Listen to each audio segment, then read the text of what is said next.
तो ब्रजवासी लोग थोड़ा स्वार्थी हो गए थे कि ये पानी बरसाता है तो अन्न होता है, तो हमारा पेट चलता है, हमारा भगवान है। और हर साल दीपावली के भोर उसकी पूजा लोग करते थे, यज्ञ, भगवान यज्ञ करते थे उसके, इंद्र की यज्ञ, इंद्र यज्ञ। अब भगवान जब पूछे क्या है तमाशा है, तो कहा इंद्र का यज्ञ है, कल सवेरे उसी की तैयारी हो रही है। तो भगवान ने कहा इंद्र कौन है ये? हुई जो इंद्र, कहा अरे पानी बरसाता है, वो पानी बरसाता है, अन्न पैदा होता है तो हमारा पेट चलता है। तो भगवान ने कहा अभी जब मुझको पूतना लेके भाग रही थी, पूतना, जब पूतना भगवान उठा के भागी थी ना, तो नंद बाबा सामने से आ रहे थे, सामने से, और जो देखा कि मेरे लाला को ये राक्षसी लेके भाग रही है, तो हे नारायण, हे नारायण, हे ठाकुर जी, हे नारायण। तो नारायण पुकारे थे, आप ही पुकारे थे, मैं तो सुन रहा था। मैं जब पूतना हमको लेके भाग रही थी तो आपने ही कहा था हे नारायण बचाओ इसको, मेरे बेटे को। अब तनिक स्वार्थ है, पानी की पूर्ति करता है तो इंद्र को भज रहे हो, ये कौन तरीका है? नारायण एक होता है कि 75 होते हैं? अभी नारायण को पुकार रहे थे चंद रोज पहले, 7 साल पहले, अभी पुकार रहे हो इंद्र को। खारे बेटा ऐसा मत बोलो, इंद्र भगवान है, इंद्र भगवान हमारा है। चुप रहो, भगवान एक होता है, 50 भगवान नहीं होते, भगवान खाली एक ही होता है बस।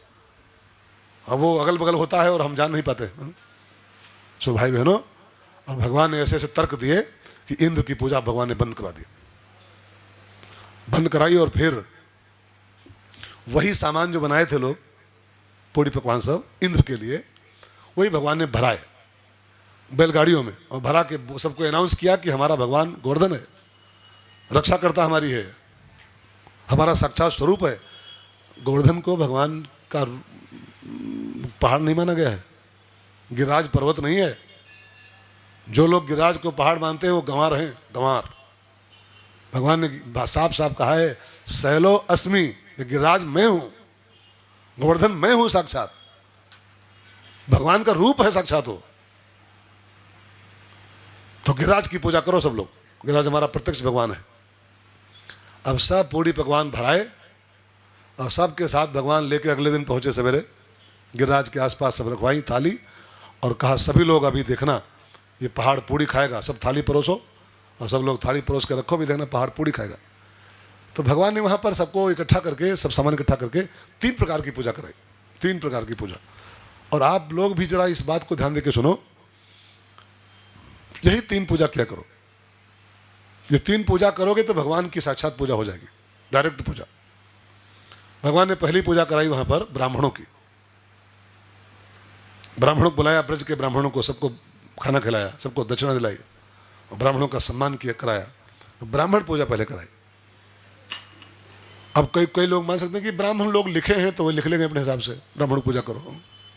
ब्राह्मण पूजा के भूखे नहीं है, लेकिन ब्राह्मण पूज्य होने चाहिए, होते हैं, होने चाहिए। एक मैंने कहीं वाक्य पढ़ा था, बहुत बढ़िया वाक्य, आपको सुनाऊं मैं, याद करके सुनो, याद करके इसको। जो केवल अपने स्वार्थ के बारे में सोचे, अपने भले के बारे में, उसका नाम होता है शूद्र, शूद्र, ठीक है ना। जो अपनी परिवार और अपनी जात के बारे में सोचे खाली, उसका नाम होता है वैश्य। जो अपने राष्ट्र के बारे में सोचे, मंगल भावना उसकी, उसका नाम होता है क्षत्रिय।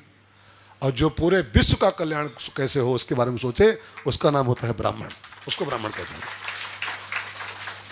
अब आप सोचिए कि ब्राह्मण कितना पूज्य होना चाहिए, जो पूरे विश्व का हित चाहता है, खाली भारत का हित नहीं, खाली अपनी कास्ट का हित नहीं, खाली अपना हित नहीं, जो पूरे विश्व का मंगल चाहता है, उसको ब्राह्मण कहते हैं। तो सबसे पहली पूजा ब्राह्मणों को भगवान ने कराई है। ब्राह्मणों को बढ़िया दान मान भोजन सब करा के फिट किया, उनको विदा किया। उसके बाद जो बचा प्रसाद हो, उससे गौ माताओं की सेवा कराई, थोड़े प्रसाद से सबको गौ माताओं को गोग्रास निकाला, सबको खिलाया, सबके चंदन टीका कराया। गौ सेवा, गौ सेवा भी बहुत आवश्यक देश में अपने। गौ माता को हमारे यहाँ भारतीय सभ्यता की रीढ़ की हड्डी माना गया। भारतीय संस्कृति की जो बैकबोन है, रीढ़ की हड्डी, वो गौ माता। बिना गौ के भारतीय सभ्यता की कल्पना भी नहीं हो सकती, कल्पना भी नहीं। गौ हमारी बैकबोन सनातन धर्म की। अगर आप चाहते हो कि धर्म बचा रहे, सनातन धर्म, तो गौ का बचना बहुत आवश्यक। गौ की सुरक्षा और गौ का संवर्धन, ये दोनों आवश्यक है। संरक्षण और संवर्धन। सरकारों पे मत देखो कि सरकार करेगी, खुद करो आप लोग, हम सब करें, हम सब करें। सरकार क्या कर पाएगी? सरकारों के सारे सब काम थोड़ा होते हैं कि वो मोदी करेगा तो योगी करेगा तो भगवंत मान करेगा। हाँ, उसके सारे सब कुछ मत छोड़ो। गाय हमारी माँ है, गाय हमारी संस्कृति की सभ्यता की रीढ़ की हड्डी है। वो टूट जाएगी ना तो ये पूरी सभ्यता नष्ट हो जाएगी हिंदू धर्म की।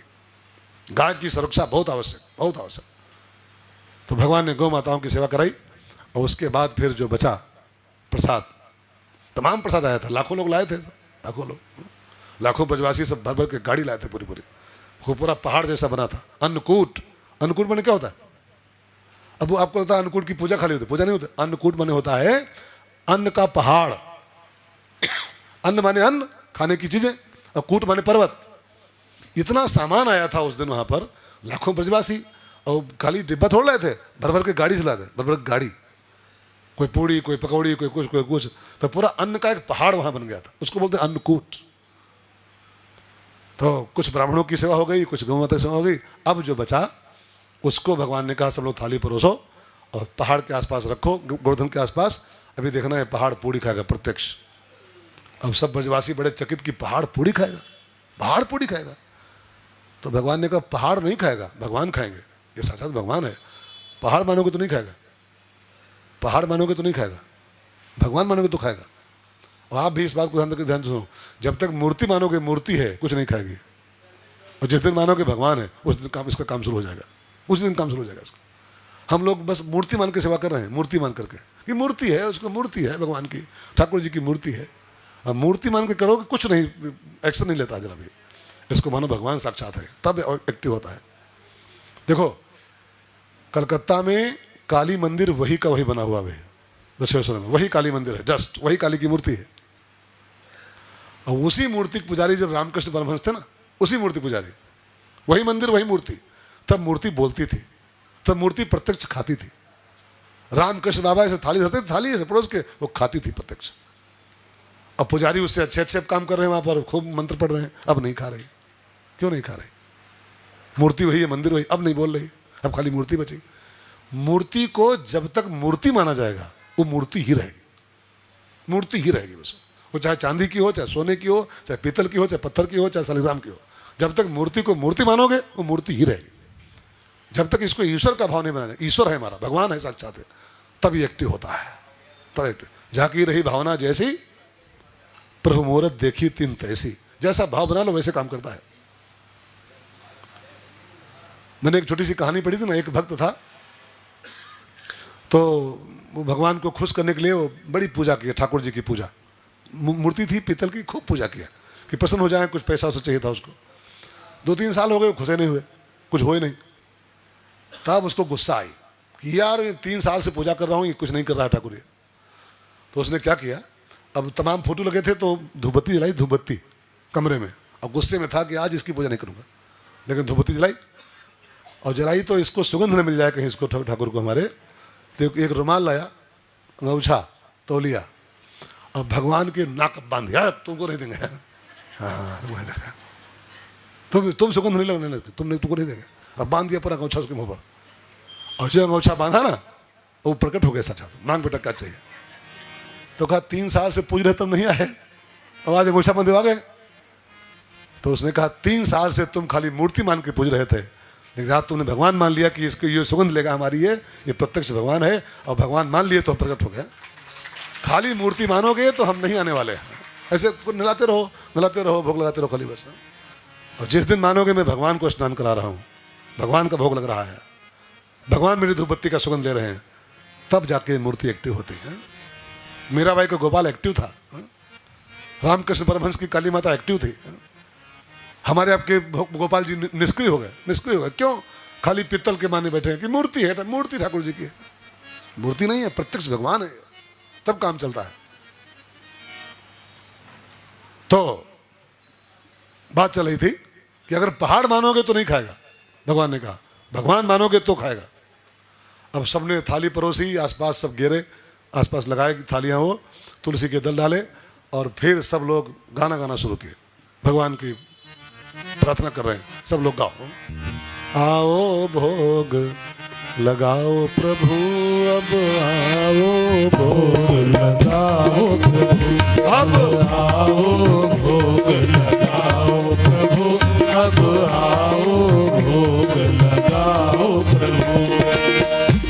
करा था पटियाला में, तो 2 साल पहले की बात है। तो वहाँ के पंडित जी जो थे ना, पुजारी जी, वो जो भोग लेके आए ना ठाकुर जी का भोग, तो यही गाना गाते थे रोज मंच पर से हमारे। तो मैं वही सीखा था इसको पटियाला में। तो सब लोग गाओ, आओ भोग लगाओ प्रभु, अब आओ भोग लगाओ प्रभु, अब आओ भोग लगाओ प्रभु।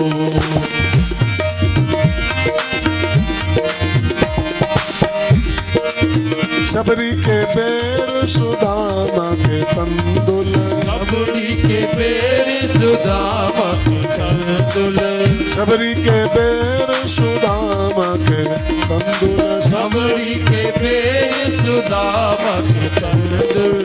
भाव सहित अब आओ प्रभु, अब आओ भोग लगाओ प्रभु, अब आओ भोग लगाओ प्रभु, अब आओ भोग लगाओ प्रभु। एक बात कहूँ ना बहनों भाइयों, अगर आपको भोग के मंत्र कोई ना आते हो कि कौन सा मंत्र पढ़ा जाए, इसकी 2 लाइन गाया करो। जब भोग रखो ना ठाकुर ठाकुर जी गाए, ये गाया करो, अब आओ भोग लगाओ प्रभु, अब आओ भोग लगाओ प्रभु, अब आओ भोग लगाओ प्रभु, अब आओ भोग लगाओ प्रभु। ऐसो भोग लगाओ मेरे राम जी, ऐसो भोग लगाओ मेरे राम जी, ऐसो भोग लगाओ मेरे राम जी, ऐसो भोग लगाओ मेरे राम जी। सब अमृत हो जाए प्रभु, अब आओ भोग लगाओ प्रभु, अब आओ भोग लगाओ प्रभु, अब आओ भोग लगाओ प्रभु। और फिर तो निकले हाथ पहाड़ के चारों तरफ, और भगवान ने सबकी थालियों से जो खाना शुरू किया, पकवान हो। ब्रजवासी सब आनंद में हो गए। इधर तो आनंद हो रहा है, भगवान खा रहे हैं, लोग नाच रहे हैं, गा रहे हैं।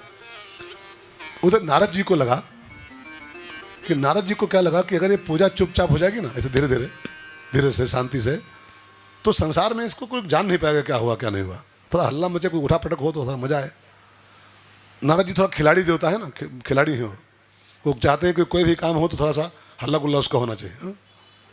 तो नारद जी भागे पूजा देख के इंद्र के पास आए, महाराज तुम्हारा पत्ता कट। तो क्या हुआ कि आपकी पूजा का दिन है ना, आपका पत्ता साफ हो गया। 7 साल का छोरा है कन्हैया, उसने ऐसा पहाड़ा पढ़ा दिया कि सारे ब्रजवासी पहाड़ को पूज रहे हैं, तुम्हारी पूजा बंद हो गई।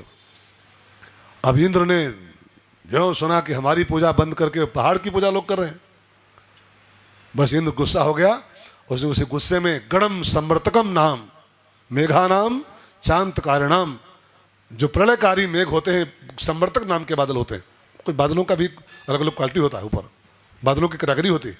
एक बादल है संवर्तक, जब कुछ डुबाना होता है, कुछ बहाना होता है ना, तब इनकी वर्षा कर जाती है। आपने सुना होगा, वो कहीं कहीं सुनते हो पूरा गांव बह गया, वो बादल फटा और गांव पूरा बह गया। हा? वही बादल होते हैं सब, ये प्रलयकाली बादल, प्रलयकारी। उन्हीं को आज्ञा दिया, जाओ और जाके पूरा ब्रज बहा दो। मेरी पूजा बंद हो गई, पूरा ब्रज बहा दो।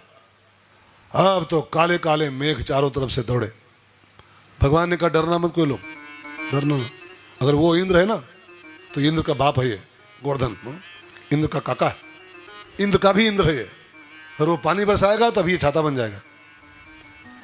उधर से पानी शुरू हुआ, इधर भगवान ने क्या किया, झपट के गए ठाकुर जी। वो 7 कोस का पहाड़ था, उसमें ऐसे उसकी तली में हाथ लगाया, अपने बाएं हाथ की छगुनी के ऊपर, इस छोटी वाली उंगली के ऊपर पूरे पहाड़ को उठा लिया। उठा के सबसे कहा, सब लोग नीचे आ जाओ, कोई चिंता नहीं, एक बूंद नहीं बरसेगा ऊपर से, बरसने तो उसको बाहर वालों, आ जाओ नीचे सब लोग। अब सब ब्रजवासी नीचे आ गए। पहाड़ बढ़ता जा रहा है, ब्रजवासी नीचे आते जा रहे हैं, पहाड़ फैलता जा रहा है। अब पूरी छाया किए हुए पहाड़ हो। 7 दिन तक लगातार पानी गिराओ, 7 दिन तक पूरा बाहर सब प्रलय मच गई, लेकिन नीचे पहाड़ के कुछ नहीं, एक बूंद नहीं भगवान ने दिया। पूरा सूखा जैसा माहौल। अब 7 दिन जब पूरे हो गए, बादलों का पानी सब खत्म हो गया, तो चिल्लाए बादल कि भैया, इंद्र भैया, पानी खत्म हो गया, अपना टंकी खत्म हो गई। कहाँ बरसाएं अब? का टुल्लू चलाओ, दोबारा टंकी भरो। का टुल्लू आपका चल नहीं पाएगा। का क्यों? का आपने पावर हाउस से बैर कर लिया है। पावर हाउस का नहीं आया है, उससे आपने बैर कर लिया है, उसका आपका तार काट के फेंक देगा, कनेक्शन कट, टुल्लू चल नहीं पाएगा आपका। तब इंद्र का सारा घमंड निचोड़ हो गया। अपनी सुरभि गाय के दूध के साथ वो आया और भगवान का अभिषेक करके भगवान से क्षमा मांगी। भगवान ने इंद्र के मान का मर्दन किया और फिर उस गोवर्धन को जहाँ से उठाए थे उसको ही स्थापित कर दिया। और तब से भगवान गोवर्धन भगवान का साक्षात रूप बन गया है। और भगवान, आप गोवर्धन पर कभी जाओ ना परिक्रमा करने, क्या भीड़ होती है, लोग किस श्रद्धा भाव से उस गिरिराज की परिक्रमा करते हैं अभी भी।